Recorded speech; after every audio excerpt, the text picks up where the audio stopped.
नमस्कार, मैं हूं आपके साथ राधा अग्रवाल और आप देख रहे हैं भारत एक्सप्रेस का डिजिटल प्लेटफॉर्म। आज हम बात करेंगे अरविंद केजरीवाल की, उनकी नई योजना महिला सम्मान योजना की, साथ ही संजीवनी योजना की। तो जैसा कि अरविंद केजरीवाल जाने जाते हैं कि फ्री की रेवड़ियां बांटते हैं, चाहे वो बस हो, इलेक्ट्रिसिटी हो, बिजली हो, हर चीज को लेकर चर्चा में रहते हैं। अब एक बार फिर से अरविंद केजरीवाल चर्चा में आ गए हैं और इसके ऊपर सियासत भी शुरू हो गई है। और आज इसी सियासत पर बातचीत करने के लिए मेरे साथ मौजूद हैं KM. Sharma, editor national affair के, साथ ही डॉक्टर खालिद रजा खान, उर्दू एडिटर हैं भारत एक्सप्रेस में, और साथ ही हरिशंकर कुमार सर हमारे साथ मौजूद हैं, वरिष्ठ पत्रकार। तो सबसे पहला सवाल सर आप ही से, क्या है ये योजना, क्या लाभ मिलेगा? एक बार छोटा सा रिएक्शन इसके ऊपर फटाफट से। जो महिलाओं को पैसा देने की बात है, ये योजना मध्य प्रदेश, छत्तीसगढ़ और जो झारखंड का चुनाव हुआ उसमें काफ़ी सफल रहा।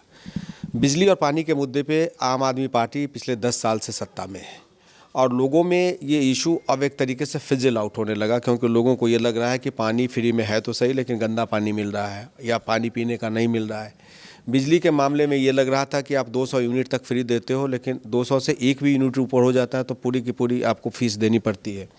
तो अब केजरीवाल को ये लगा, क्योंकि 10 साल का एंटी इनकम्बेंसी है, कि आधी आबादी को अपने कब्जे में कैसे किया जाए। उसके लिए उन्होंने एक योजना बनाई है कि उनके अकाउंट में अगर उनकी सरकार जीत जाती है तो 2100 रुपये हम देंगे। और ये मामला जो है, चाहे महतारी बंधन योजना है, चाहे मैया योजना है, या फिर अभी लाडली बहना योजना है, अभी देखा कि महाराष्ट्र में पूरी कहानी पलट गई, तो उसी को उन्होंने एक तरीके से आगे बढ़ाने की कोशिश की है। देखते हैं कि इसका क्या फ़ायदा होता है। बिल्कुल। तो जैसा कि आपने बताया कि महाराष्ट्र में पूरी सियासत पलट गई, पूरा सच में देखने को मिला है कि भारतीय जनता पार्टी जो है सत्ता में आ गई है। तो क्या लगता है, महिलाओं को लुभाने से अरविंद केजरीवाल एक बार फिर से सत्ता में वापस आ जाएंगे? देखिए, जैसा कि के.एम. शर्मा साहब ने बताया कि महाराष्ट्र में और झारखंड में इसका काफ़ी इम्पैक्ट पड़ा। इसी तरह की योजना थी वो, और उससे पहले मध्य प्रदेश में भी इतनी बड़ी जो विक्ट्री हुई थी लोकसभा इलेक्शन में या फिर ऐसे इसमें विधानसभा में, तो उसमें भी वही लाडली बहना योजना, उसी को रेप्लिकेट किया महाराष्ट्र में बीजेपी ने, तो उसका ज़बरदस्त इम्पैक्ट पड़ा। एक तरह से उसी तरह की योजना है। और जहाँ तक बिजली और पानी की बात है, एक तबका है जिसको लगता है कि बिजली पानी जो फ्री मिल रहा है और बस पर महिलाओं को जो बस किराए में जो फ्रीडम है, तो उससे एक बड़ा तबका वोटर का वो अट्रैक्टेड तो है। और बिजली की भी बात जहाँ तक है, बिजली का बिल 200 यूनिट ऊपर जाने के बाद फुल चार्जेस तो लगते हैं, लेकिन ये भी बात सही है कि ऑलमोस्ट 6 महीने जो विंटर वाला होता है और विंटर के आसपास के 1-2 महीने, तो बिजली बिल बिल्कुल ज़ीरो आता है दिल्ली वालों का। ये सब है जहन में लोगों की, लेकिन उस पर से अरविंद केजरीवाल का ये योजना जो महिला सम्मान योजना है, मुझे लगता है कि आधी आबादी को जो अट्रैक्ट करने की कोशिश है वो कामयाब हो सकती है। इससे इनकार नहीं किया जा सकता, क्योंकि ये कामयाब हुई है झारखंड में, मध्य प्रदेश में और महाराष्ट्र में जी।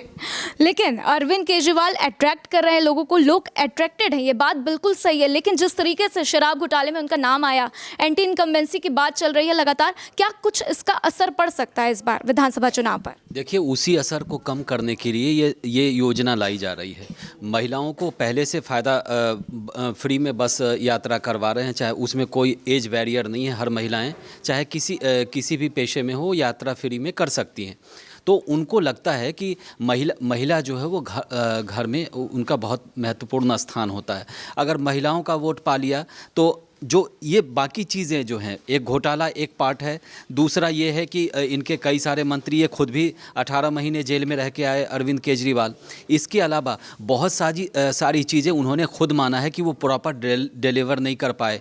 एक आपको बता दूं, इन योजनाओं के अलावा आप केजरीवाल सरकार पर यमुना जो मैली है उस पर कितने सैकड़ों हज़ारों करोड़ खर्च हो गए, लेकिन उसका रिजल्ट ज़ीरो है। क्योंकि आपने अभी देखा छठ के टाइम में, और बीजेपी लगातार इस पर सवाल भी उठा रही है।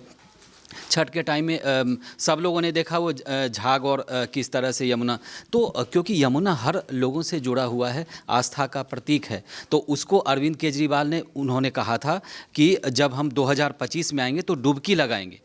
लेकिन उससे पहले डुबकी लगाएंगे। लेकिन ये मुद्दा फेल हो गया। उन्होंने एक चुनावी कार्यक्रम में उन्होंने ये एक्सेप्ट भी किया कि कुछ मुद्दे हमसे रह गए। जैसे दिल्ली के कई सारे इलाकों में आप जाएंगे तो वहाँ सड़कें बहुत अच्छी नहीं हैं, और ये सारे बहुत सारे क्लस्टर इलाके हैं और बहुत सारे न्यू डेवलप कॉलोनी है। जैसे आप संत नगर बुराड़ी चले जाइए, उसके बाद उससे जुड़ता हुआ बहुत सारी कॉलोनीज़ हैं। अच्छा, वहाँ पानी आता तो है फ्री में, लेकिन आज अगर आएगा तो कल नहीं आएगा, परसों आएगा।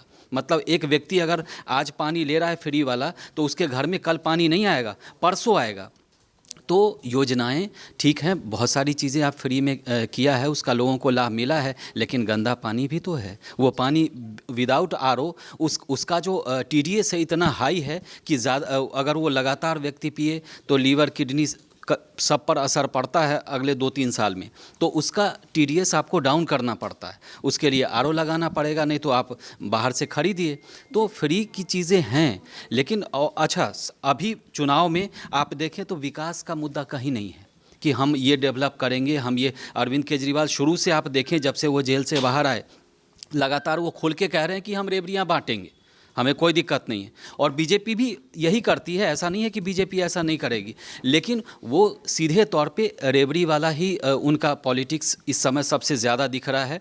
विकास का जो मुद्दा था, जो आमतौर पे बीजेपी भी बात करती है, बाकी पार्टियां करती है, दिल्ली में डेवलपमेंट के नाम पर कुछ भी कोई पार्टी नहीं कह रही है। बिल्कुल, और आपने ये बात बिल्कुल सही, जिस तरीके से भारतीय जनता पार्टी भी इसी पर बात कर रही है। महाराष्ट्र चुनाव में हमने देखा महाविकास अघाड़ी ने भी कहीं ना कहीं यही दांवपेच खेलने की कोशिश की थी और महिलाओं के लिए कई सारी योजनाओं के ऐलान भी किए थे। लेकिन अब सवाल ये है कि बीजेपी एक सवाल ये भी कर रही है कि अरविंद केजरीवाल ने घोषणा तो कर दी है, लेकिन पैसे कहाँ से लाएंगे? पहले से ही दिल्ली सरकार जो है कर्ज में डूबी हुई है, तो इसके ऊपर क्या अरविंद केजरीवाल की नई रणनीति हो सकती है? ये दिल्ली की जनता है जिसने कभी प्याज के नाम पे वोट दिया, कभी 200 यूनिट बिजली फ्री के नाम पे वोट दिया, कभी पानी के नाम पे वोट दिया। तो चुनाव हमेशा 2 फैक्टर पे होता है, प्राइमेसी फैक्टर और रिसेंसी फैक्टर। तो हमेशा in election recency factor works. Recency factor क्या है? रिसेंसी फैक्टर में ये है कि महिलाओं को पैसा मिलेगा। प्राइमेसी फैक्टर क्या था कि लोगों को फ्री वाईफाई मिलेगा, जो नहीं मिला। तो प्राइमेसी फैक्टर को लोग भूल जाते हैं, रिसेंसी फैक्टर को याद करते हैं। तो जो नेता होते हैं वो बेसिकली जनता के जादूगर होते हैं, और उन्होंने इसीलिए रिसेंसी फैक्टर में लोगों को पैसा देने की बात की है। अब पैसा मिलेगा नहीं मिलेगा तो बाद में देखेंगे, लेकिन अभी तो हमने वादा कर दिया कि हम आएंगे तो आपको पैसा देंगे। इसलिए हो सकता है कि जनता एक बार फिर से लाइन में कतार में खड़ी होकर आम आदमी को वोट दे दे कि अगर ये जीत जाएगी तो पैसा मिलेगा, नहीं मिलेगा तो 5 साल बाद देखेंगे। जो पंजाब में हो रहा है, जो कर्नाटका में हो रहा है, जो हिमाचल प्रदेश में हो रहा है, जो झारखंड में हो रहा है, क्योंकि वहाँ की सरकारें के पास अपने एम्प्लॉई को पैसा देने के लिए वेतन का पैसा नहीं है। तो फ्री बीज ठीक है, फ्री बीज देना, मैं इसको ये नहीं कहता कि बहुत सही है और मैं ये भी नहीं कहता कि बहुत गलत है, लेकिन आय का साधन क्या है? अगर आप लोगों से टैक्स नहीं लेंगे, लोगों को टैक्स फ्री कर देंगे, फ्री में देंगे, तो आपने क्या किया? फ्री करके आपने मजदूरों को ख़त्म कर दिया। कहीं पे मजदूर नहीं मिल रहा है, चाहे वो केंद्र सरकार हो। फ्री राशन योजना भी वही योजना है, तो उसके वजह से मजदूर अब मिल नहीं रहे हैं। मजदूर है नहीं तो इसका मतलब है कि प्रोडक्शन कम होगा, प्रोडक्शन कम होगा तो आमदनी कम होगी, आमदनी कम होगी तो हमारी इकोनॉमी ध्वस्त होगी। लेकिन ठीक है, चुनाव जीतना है तो एक रिसेंसी फैक्टर के तौर पे केजरीवाल साहब ने एक योजना बना दी है, और ये तो केजरीवाल साहब ने बनाई है। क्या पता बीजेपी क्या क्या देने जा रही है कल परसों में।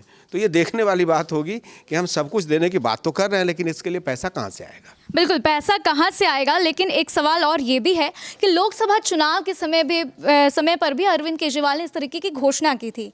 दिल्ली के मुख्यमंत्री आतिशी ने साफ कहा था कि हम आपको पैसे देंगे, लेकिन वो पैसे अभी तक नहीं आए। दिसंबर का महीना बीतने को है, दिसंबर खत्म होने को, आगे दिल्ली में विधानसभा चुनाव है। तो क्या ये समझा जाए कि आम आदमी पार्टी सिर्फ पासा फेंकने का काम कर रही है, लेकिन उस पासे पे कैसे काम करना है उसके ऊपर जवाबदारी नहीं है आम आदमी पार्टी की? देखिए, ये बहुत बड़ा सवाल है कि जो इस तरह की योजना लाकर और पैसे देने की घोषणा तो कर दी जाती है, जैसे KM शर्मा साहब ने कहा कि ये दूसरे स्टेट्स में भी हालात ठीक नहीं है। जैसे अभी कौन मैया योजना जो झारखंड में, जिसकी लोगों को पैसे नहीं मिल रहे हैं। लोग सही बोला उन्होंने कि अपने एम्प्लॉइज़ को पैसे देने के, वेतन देने के लिए पैसे नहीं है, तो इन योजनाओं का पैसा कहाँ मिलने वाला है लोगों को? तो लोगों को ये समझने की भी ज़रूरत है। लेकिन चुनाव में रेवड़ियाँ चलती हैं, फ्रीबीज का मामला होता है कि यही एक पार्टी सिर्फ, लेकिन आम आदमी पार्टी के साथ है कि इसने सबको रास्ता दिखा दिया। आम आदमी पार्टी ने जब शुरुआत की फ्री बिजली और फ्री पानी और फ्री बस सेवा, तो तो तमाम स्टेट्स में, चाहे वो बीजेपी की सरकार हो या कांग्रेस की सरकार हो, वहाँ भी उन लोगों ने उसी तरह से इनसे ही क्यू लेकर वो अब इन योजनाओं की शुरुआत की। वो कितनी कामयाब है या नहीं है वो एक अलग बात है, लेकिन इन्होंने सबको रास्ता दिखाया। तो इस बार सही बोला के.एम. शर्मा साहब ने कि ये अरविंद केजरीवाल की इस घोषणा के बाद अब बीजेपी क्या घोषणा करने वाली है, इसका हम सबको इंतज़ार है कि ऑब्वियसली इसकी काट के लिए इसको कहीं ना कहीं से खुद के फेवर में वोटर्स को लाने के लिए अब बीजेपी की घोषणाओं का इंतज़ार है कि वो क्या घोषणा करती है। बिल्कुल, भारतीय जनता पार्टी क्या कुछ घोषणा करेगी ये तो देखना होगा। लेकिन अरविंद केजरीवाल ने एक और योजना का ऐलान किया, वो है संजीवनी योजना, यानी कि बुजुर्गों को साधने की पूरी कोशिश। और अगर सभी जानते हैं कि महिलाओं को साध लिया गया, बुजुर्गों को साध लिया गया, तो कहीं ना कहीं आपकी पिच पूरी तैयार है।